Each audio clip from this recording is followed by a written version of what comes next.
সকালবেলা শুনি আমার ছোট ভাই আমাকে ডাকতেছে, ভাইয়া এই ভাইয়া।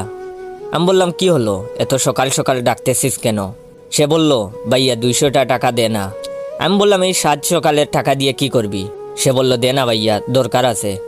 আমি বললাম আগে বল কি দরকার, তারপর দিব।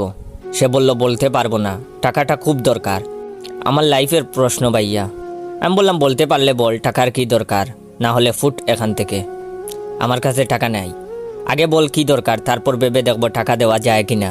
সে বলল, ভাইয়া অনেক দিন থেকে একটা মেয়েকে ভালোবাসি, কিন্তু বলতে সাহস পাই না।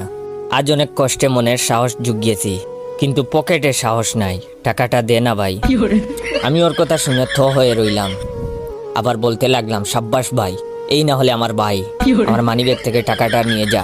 কিন্তু কথা হলো 200 টাকা দিয়ে কি করে হবে বল, 500 টাকা নিয়ে যা। সে বলল, না ভাইয়া 200 টাকা দিয়েই হবে, 3টা গোলাপ 150 টাকা আর একটা ডেইরি মিল্ক 10 টাকা হয়ে যাবে ভাই। আমি বললাম আচ্ছা, আমার নতুন জুতাটা নিয়ে যা ভাই, দেখতে ভালো লাগবে। আর শুন, যদি প্রপোজ করার পর রাজি না হয় তাহলে কোনো কথা নাই, উদুম খেলানো শুরু করবি। সে বলল, দোয়া করবেন ভাই যেন সফল হয়ে বাড়ি ফিরতে পারি। আমি বললাম বেস্ট অফ লাক ভাই।